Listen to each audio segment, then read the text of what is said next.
finished decoding the informant's report. That floating kid we've run into a few times now. Looks like he was a test subject in clinical experiments. The Soviets called him the Third Boy. The Third Boy was brought to a lab on the outskirts of Moscow from Czechoslovakia, after which he was due to be sent to a research center in Leningrad, then Siberia, and finally an academic town in Novosibirsk. It doesn't appear that the researchers witnessed the talents we've seen from him, but nevertheless he was quite the popular subject. His latent cognitive abilities suddenly awoke en route to Moscow. According to the report, the Third Boy was easily influenced by other individuals' biofields. Evil thoughts, in particular. They affected his mind like a virus. Extreme anger or resentment, motives for revenge, in other words. Now, during the transport flight to Moscow, the boy was exposed to a powerful mental energy field coming from a certain individual. Ever since, being conscious of his powers, he's become a sort of energy generator. What's unique about him is the way his acute telepathic abilities get taken over by another person's will. The boy began to physically parasitize individuals experiencing extreme anger and codify the host's desires. This includes amplifying the host's natural strengths. Or, in accordance with the host's desires, he can also implant program code in another individual, making them a puppet, essentially. Human neural synapses transmit weak electrical currents between neurons. These electrical currents, though at a level difficult to observe, warp the magnetic field outside the body. The Third Boy is able to pick up these weak fluctuations. Contrary to psychotronics, which involves controlling the human mind, his abilities as a receptor are too high. The emotions he picks up from another individual are amplified and unleashed into his body as they recur in his brain. They turn into microwaves, which then affect the physical world, triggering paranormal phenomena like the spontaneous combustion of organic matter or psychokinesis, moving an object without touching it. There's one other thing. While he's parasitizing a host, the boy's ego gets shut away, allowing the will of the host to take control of his powers, like some annoying static drowning out your own voice. That means he isn't responsible for what's been happening. Somebody's extreme anger has manifested through the Third Boy's powers in ways none of us could have predicted, which would mean this was going on somewhere around us. Looking back on it, a lot of things make sense now. The man on fire, Sahelanthropus, they both came to life thanks to the Third Boy's powers. Everything has been happening through him as a catalyst. We first saw him in the hospital on Cyprus. The boy parasitizing the man on fire's desire for revenge gave him his new abilities in return. He next appeared at the Hamid Fighters Fort where the honeybee was hidden.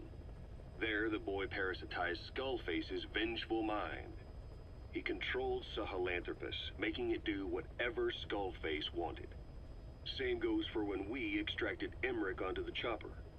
When he appeared at the Devil's House in Central Africa, Skullface's will controlled the man on fire via the Third Boy's powers.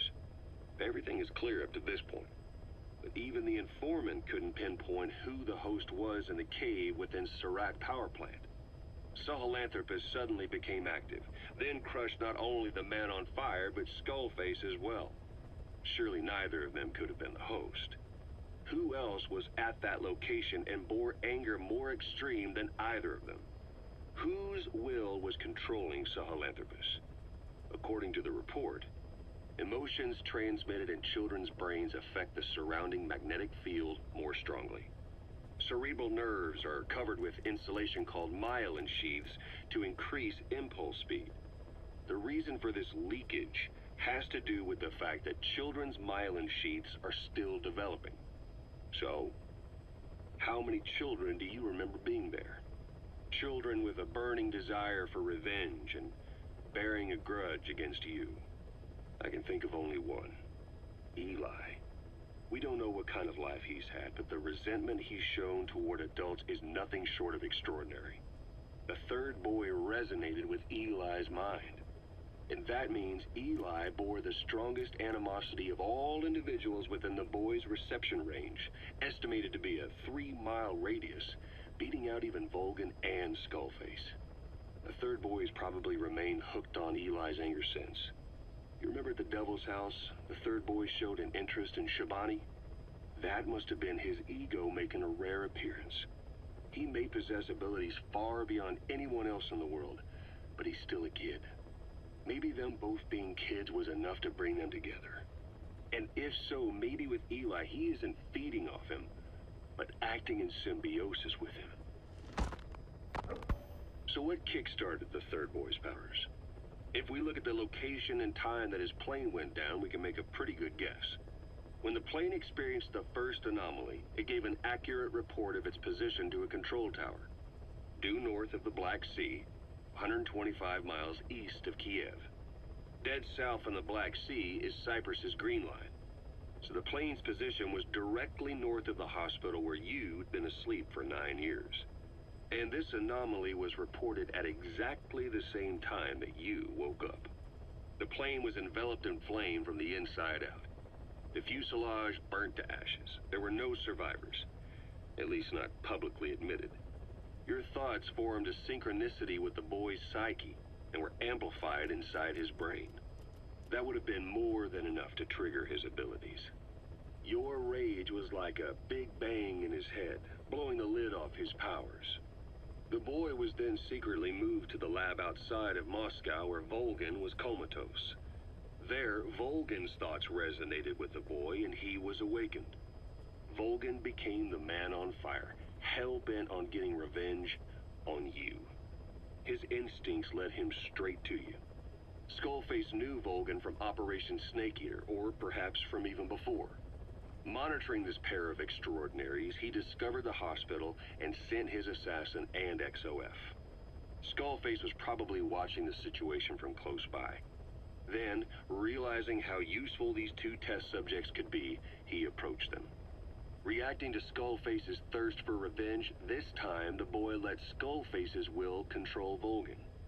Volgan, at times driven by personal revenge, at times through Skullface's will, kept on moving, though his body was little more than dead meat.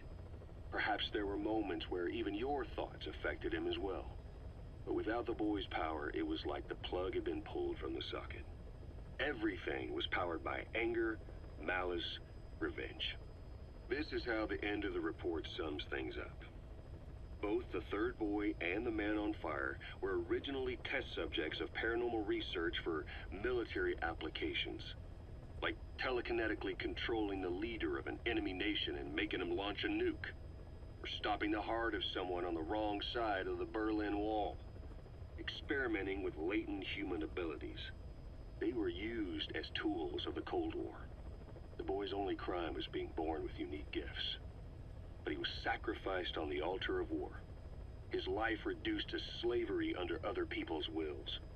Turned into a living weapon with no will of his own. And eventually the only emotion he could feel must have been the desire to get revenge for the hand he'd been dealt. Boss, it's you that awakened the boy's powers. But there's more to it than that.